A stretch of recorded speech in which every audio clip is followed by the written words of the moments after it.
Lilinawin ko po mga idol hindi po ko galit kay PBBM. Kung nasubaybayan nyo po ako, mga loyalista, mga ka-DDS, ito po yung pinaka-ayaw ko talaga. Yung gantong klaseng politiko. Lods, real talk lang to. Huwag kayong masaktan dahil ito'y katotohanan. Bumabalik na tayo sa dating sistema.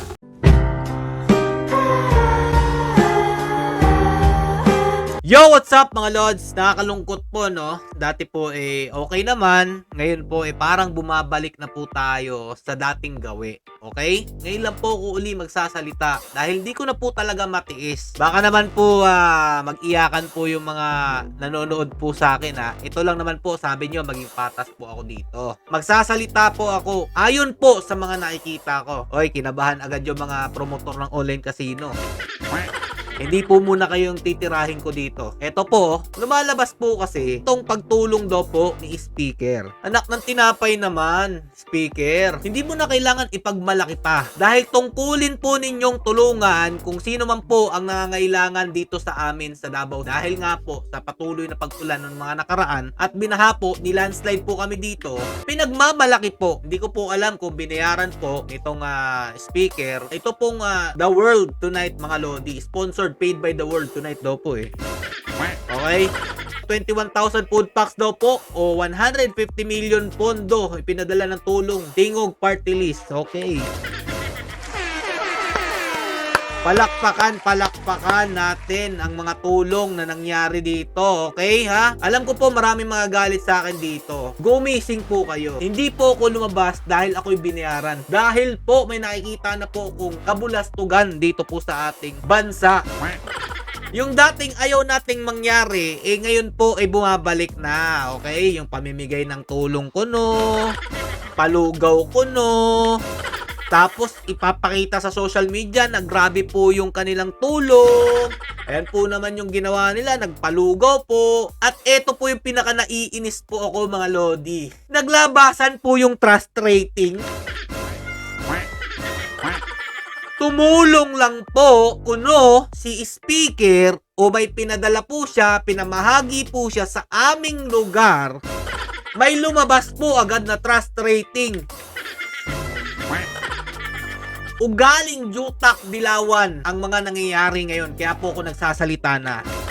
Lilinawin ko po mga idol hindi po ko galit kay PBBM. Ang akin lang dito, sana naman yung dati nating mga binabanatan, yung sinasabi natin na ginagamit yung ating mga mamamayan para lang maging malinis ang kanilang pangalan, wag naman po sana ninyong gamitin dito po sa administrasyon ninyo. Okay? Yan po ang pinakaayaw ko. Yung mga politiko na pulpul. Yung mga politiko na nagpapabango lang po sa ating mga kababayang Pilipino dahil sa sariling interes. Masakit diba? Dahil yan ang totoo. Kung nasubaybayan nyo po ako, mga loyalista, mga ka-DDS, ito po yung pinakaayaw ko talaga. Yung gantong klaseng politiko. Huwag naman po ninyong ibalik yan. Bagong Pilipinas bagong mukha Bumabalik po tayo dun sa lugawan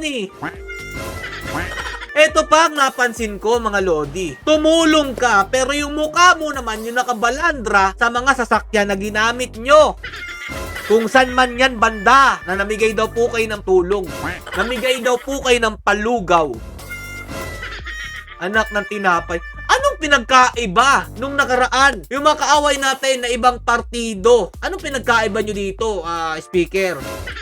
Yung nagpo-photo op, hindi ka nga nagphoto op. Pero yung sasakyan naman, halos napuno na po ng larawan. Pangalan nyo, Mr. Martin Romualdez nakalagay Tanong lang po, pondo nyo po ba yung ginamit nyo dyan sa mga sasakyan na yan? Nagtatanong lang po ako bakit puro ganyan ang mga nakalagay sa inyong mga sasakyan? Nagpapakilala na po ba ang speaker natin? May balak po ba talaga? Ang aga naman po. Binaha na po kami dito, nagka-landslide na po kami dito, ang dami pong mga natabunang mga pamilya dahil po sa landslide, trust rating pa rin po ang nangunguna sa social media. Lods, real talk lang to. Huwag kayong masaktan dahil ito'y katotohanan. Bumabalik na tayo sa dating sistema. Hindi ko po alam kung bakit po nila ginagawa ito, na tumutulong po sila tapos sasabayan po nila ng trust rating. Ewan ko po ba, ayoko magsalita ng hindi maganda. mananatili po tayong hindi nagmumura dito sa aking page. Eto bigyan ko po kayo ng sample para doon po sa mga nagagalit kay Tatay Digong. Ang dami nyo po nakalimot sa ginawa po niya sa ating bansa. Si Tatay Digong, nung nagkaroon po ng kalamidad, dyan po sa Tacloban, about po dyan sa Yolanda, never po siya naglagay o nagpakita ng muka kahit na po dyan po sa mga truck na galing po dito sa Davao City, okay? Dyan po ako proud kay Tatay Digong sa aking lugar dito po sa Davao. Tumutulong po kahit hindi nyo naman hinihingi, nandyan po pag kailangan nyo po talaga. Ang nakalagay po sa mga truck po dito galing ng Davao City, from the people of Davao City. Dahil pera po ng taga Davao City, tax po ng taga Davao City ang ginamit po sa pagtulong sa Yolanda. Okay? Naintindihan nyo? Ang dami na naman nagsimangutan dyan. Marami na naman magalit yan. Maka Duterte ka kasi. Hindi yan about sa Maka Duterte, mga lodi. Ito'y about sa ating pinaglalaban nung bago po tumakbo si PBBM bilang Pangulo ng ating bansa. Bagong Pilipinas, bagong muka, pero ganito ang nangyayari sa ating lugar. O, papakita ko pa sa inyo. Alam niyo po ba, mga lodi, halos kalahati po ng mga pulis, sundalo, galing po sa Davao City, mga doktor, nurses, pinapunta niya po nung time na yan. Pero hindi po niya nilagay ang muka ni Tatay Digong sa mga sasakyan na siya po ay nagyabang na tumulong sa lugar po ng Tacloban. Nakaka-proud po talaga, no? Pag taga Davao po kayo. O, ito pa. Para sa inyong kaalaman, tumulong po ang lugar ng Davao City. Mayor Tatay Digong pa po siya nung time na yon. Pero, mga lodi, hindi naman siya nagtatrust rating ng mga ganyan-ganyan.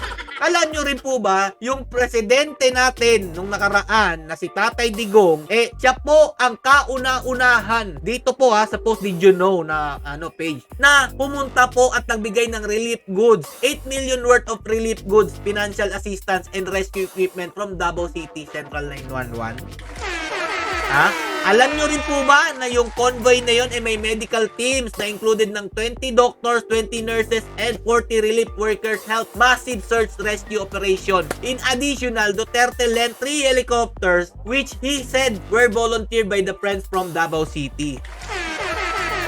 Pero wala pong muka ni Tatay Digong. Kayo po, tumulong kayo. Nagbigay kayo ng ayuda sa ating mamamayan. Pasensya na po kung may masasaktan man dito sa aking video na to. Pero sa tingin ko, mga lodi, tama na po yung pananahimik natin. Pinilit ko po na wag pong makisali. Ayoko pong makipag-away kahit kanino man. Dahil nga po unit team. Pero kung ganito naman po yung nangyayari, mga lodi, bumabalik po tayo sa nakaraan. Magising na po tayo. Bumoses na po tayo. Pwede tayong magreklamo sa nangyayari sa ating bansa. Pinopolitika ang tulong sa ating mga kawawang kababayan. Please lang po, huwag nyo pong gamitin ang aming mga kababayan dito sa lugar po ng Davao City para lang po sa inyong trust rating. Kung maaari, hindi na namin kailangan ng inyong tulong kung pupolitikahin nyo rin po pala ang ginagawa nyong pagtulong sa aming lugar. Manahimik na lang po kayo dyan. Tuloy nyo na lang po yung inyong mga eche-boreche dyan. Kalimutan nyo na lang po kami dito sa Davao. Huwag nyo na lang po kaming alalahanin kung gagamitin nyo po ito sa inyong pamumulitika. Yan lang po muna, mga lodi. Pasensya po sa mga nasaktan ko. Pinilit ko pong hindi magsalita. Pero ito po talaga, laging nakikita ko yung mukha nito ni speaker. Stay safe, mga lods, and God bless you all. Peace.